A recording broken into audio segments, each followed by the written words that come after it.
Lionel Messi আবারও ইউরোপে ফিরবেন, ভক্তদের এমন স্বপ্ন ছিল বহুদিনের, কিন্তু সেই স্বপ্নটা আর পূরণ হচ্ছে না। কারণ লিওনেল মেসি সিদ্ধান্ত নিয়েছেন 2028 সাল পর্যন্ত ইন্টার মায়ামিতেই থাকবেন। লিওনেল মেসির নতুন চুক্তি এখন আলোচনায় পুরো ফুটবল দুনিয়ায়।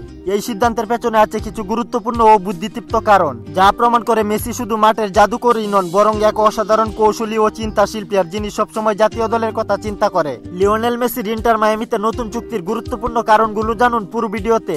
কাতার বিশ্বকাপ জয়ের পর 2023 সালের জুলাই মাসে পিএসজি থেকে ইন্টার মায়ামিতে যোগ দেন মেসি। শুরুটা হয় 2 বছরের চুক্তিতে, কিন্তু এখন সেই চুক্তি বাড়িয়ে 2028 সাল পর্যন্ত করে ফেলেছেন মেসি। মেসি জানেন 2026 বিশ্বকাপ হবে যুক্তরাষ্ট্র, কানাডা ও মেক্সিকোর মাটিতে।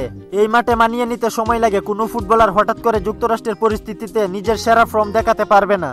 আর মেসি এখন যুক্তরাষ্ট্রের প্রতিটি স্টেডিয়ামের ঘাস পর্যন্ত চেনেন এবং যুক্তরাষ্ট্রের মাঠগুলো যেন তার ঘরের মাঠ। ইতিমধ্যেই মেসি ইন্টার মায়ামির হয়ে টানা 2 বার বর্ষসেরা ফুটবলার হয়েছেন এবং জিতেছেন MLS গোল্ডেন বুট, আর ফিরেছেন নিজের পুরনো ছন্দে।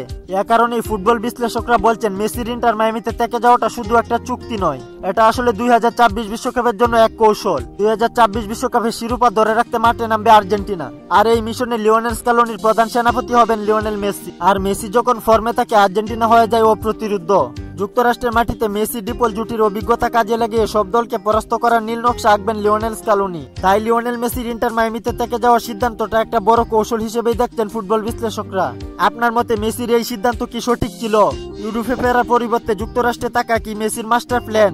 কমেন্ট করে জানিয়ে দিন আপনার মতামত। খেলাধুলার গুরুত্বপূর্ণ আপডেট পেতে আমাদের চ্যানেলটি সাবস্ক্রাইব করে পাশেই থাকুন।